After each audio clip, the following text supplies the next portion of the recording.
Assalamualaikum warahmatullahi wabarakatuh. Waalaikumsalam warahmatullahi wabarakatuh. Alhamdulillahi wassalatu wassalamu ala rasulillah. Amma ba'du.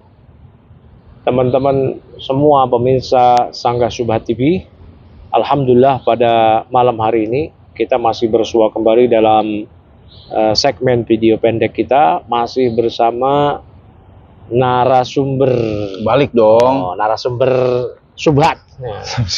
Narasumber itu Syubhat, Bang Ainur. Rifki, gimana kabarnya? Alhamdulillah Ustaz. Gimana nih hari ini? Katanya ada yang mau diperbincangkan ini mengenai fenomena yang sedang viral, sedang hangat gitu. Gimana? Ini ya apa? Tepatnya sih keresahan ya. Keresahan akhir-akhir ini di pekan-pekan terakhir ini. Jadi saya menemukan fenomena baru nih Ustaz dalam dunia pengajian. Nah, pertama gini Ustaz, yang namanya fans fanatik itu saya pikir cuma terjadi di klub sepak bola aja Ustaz. Sampai ribut kan. Kita tahu kejadian kemarin di stasiun Manggarai itu kan karena bola tuh ribut. Jack.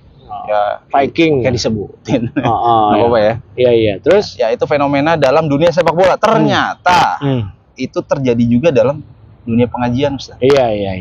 Jadi gini, awal ketika dulu kita mengkritik dai-dai salafi kayak Ustadz Yazid, ya kan, Dr. Ali Musri, Ustadz setelah itu setelah video itu kita rilis ya kan, komen-komenan, wah ini pansos nih, kalau mau kritik jangan potong-potong, harus nonton seutuhnya, atau ada yang bilang juga harusnya disamperin, jangan bikin begini, tabayun ya kan. Nah kita kan ilmiah gitu kan, ilmiah dengan dalil dan lain-lain. Nah ternyata berjalannya waktu kita juga mengkritik nih pihak yang berseberangan dengan salafi. Artinya dalam hal ini Ustadz Adi Hidayat.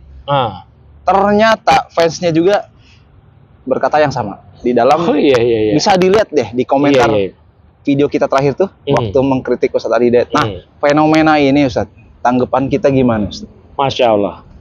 Tadi antum bilang mirip fans sepak bola, betul itu. Syekh Abdul Muhsin di Rifqan Ahlas Sunnah bi Ahli Sunnah juga memang mensifati mereka itu bagaikan supporter klub olahraga. Bukan cuma saya gitu ya? Iya, Syekh Abdul Muhsin di Rifqan Ahlas Sunnah bi Ahli Sunnah. Karena memang sudah absurd ya, fanatik mereka itu terhadap junjungan.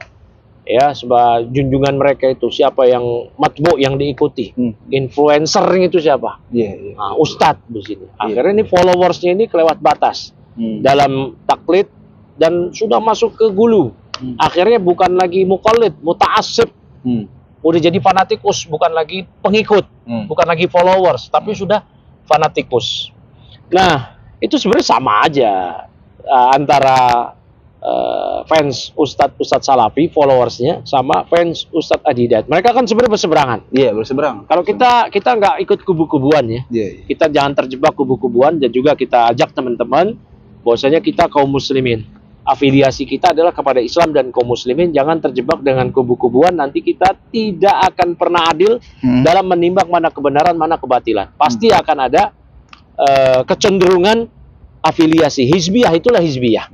Itulah hizbiyah, al-wala wal bara pada komunitas, pada kelompok pengajian, pada ustadz. Itu dihindari. Jadi teman-teman hindari itu semua. Makanya kita berusaha untuk menghindari demikian. Itu kan nggak boleh seperti itu.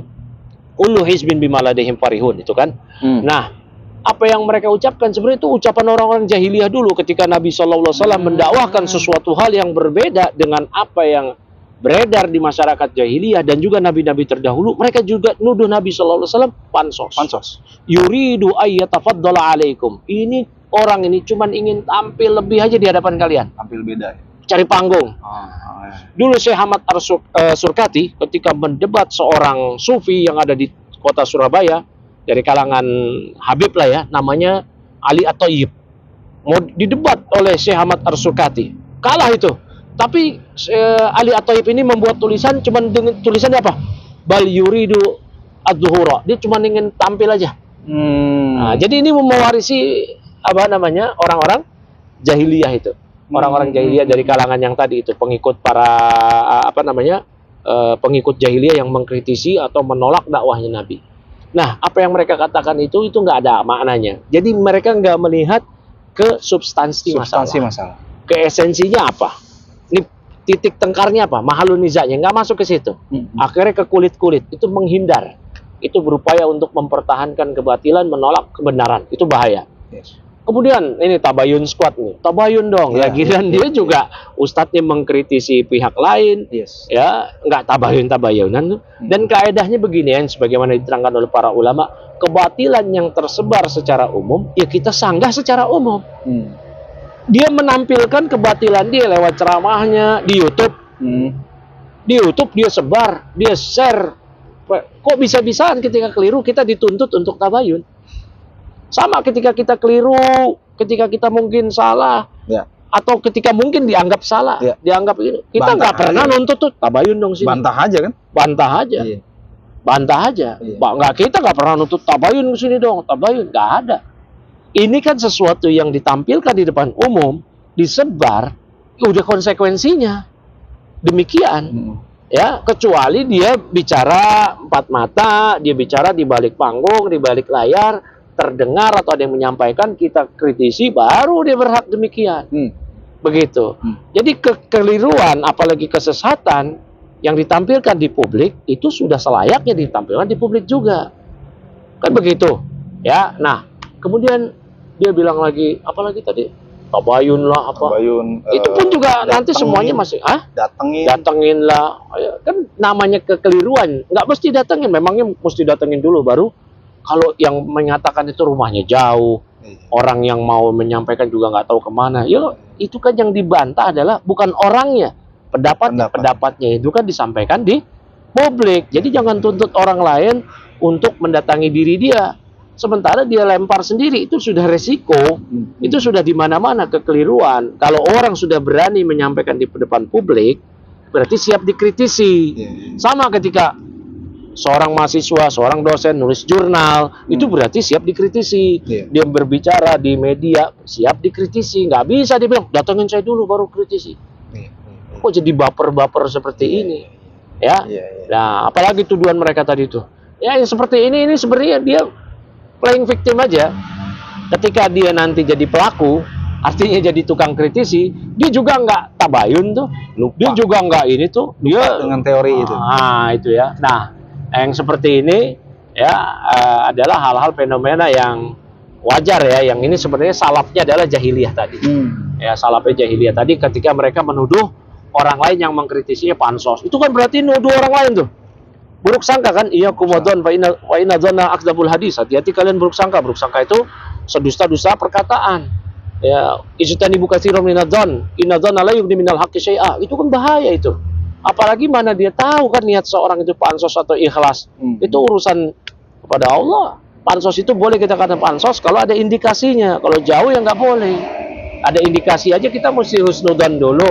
Ini yang nuduh-nuduh pansos, cari panggung. Sama, giliran dia ustadznya mengkritisi ustadz yang lain, dia nggak terima ustadznya dituduh pansos. Pasti dia akan, ini nasihat pada umat. Nasihat, oh iya.